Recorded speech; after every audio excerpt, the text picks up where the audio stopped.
Burung merpati terbang melata, hinggap sebentar di pohon jati. Izinkan saya membuka bicara, mengupas buku penyuluh hati.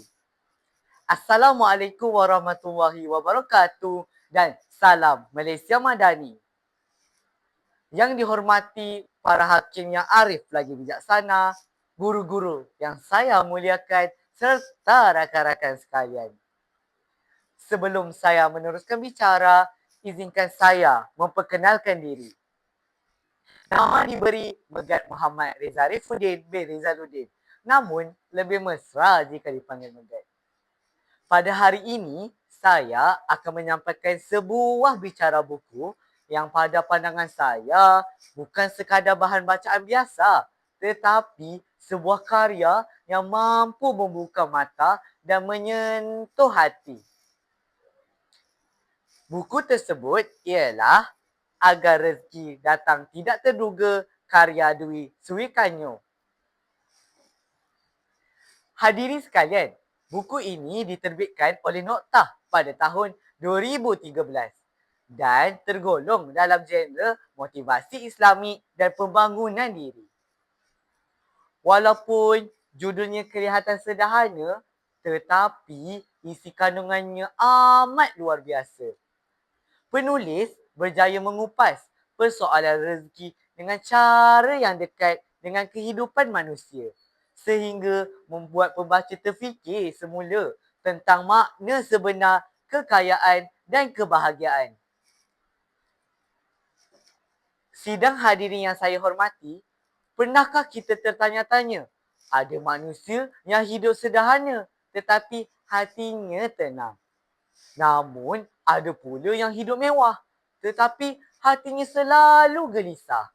Persoalan inilah yang cuba dirungkaikan oleh penulis dalam buku ini. Menurut penulis, rezeki bukan hanya wang ringgit atau harta benda semata. Rezeki juga hadir dalam bentuk kesihatan, keluarga yang bahagia, sahabat yang baik, ketenangan hati dan yang paling penting, kehidupan yang diberkati.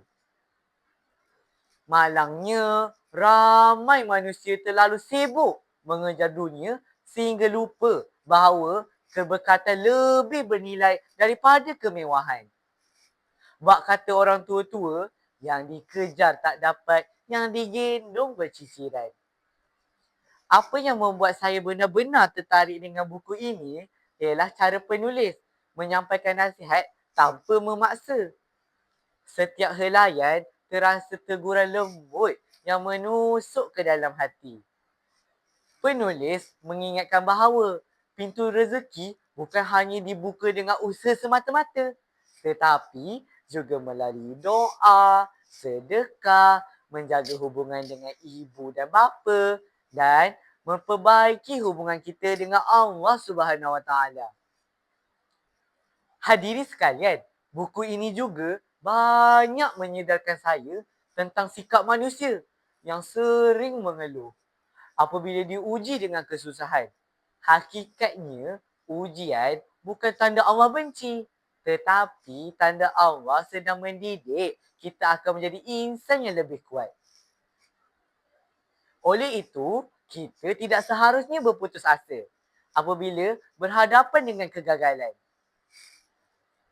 Rakan-rakan sekalian, sejujurnya selepas membaca buku ini, saya mula sedar bahawa selama ini ramai antara kita terlalu mengejar kejayaan dunia sehingga lupa untuk menghargai nikmat yang kita ada. Kita sibuk membandingkan hidup dengan orang lain sehingga hati menjadi sempit dan tidak pernah berpuas hati.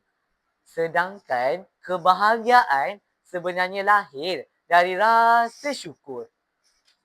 Inilah sebabnya saya mengesyorkan buku ini kepada semua orang, khususnya golongan remaja yang baru ingin mengenali dunia. Buku ini bukan jenis bacaan yang membuat kita mengantuk tau selepas beberapa muka surat. Sebaliknya, semakin kita baca, semakin banyak kata-kata dan pengajaran yang membuatkan kita berfikir tentang kehidupan kita sendiri. Percayalah, Jika anda membaca buku ini dengan hati yang terbuka, anda bukan sahaja akan memahami maksud rezeki, malah anda akan menghargai kehidupan dengan cara yang berbeza. Sebagai penutup bicara, saya dapat simpulkan bahawa buku Agar Rezeki Datang Tidak Terduga karya Dwi Soekarno ini merupakan sebuah karya yang syarat dengan nilai keinsafan, motivasi dan yang kita boleh ambil paling penting ialah pengajaran hidup. Buku ini mengajar kita bahawa rezeki yang paling besar bukanlah kekayaan semata-mata, tetapi hati yang tenang, hidup yang diberkati. Sekian, wabillahi taufiq wal hidayah. Assalamualaikum warahmatullahi wabarakatuh. Sekian, terima kasih.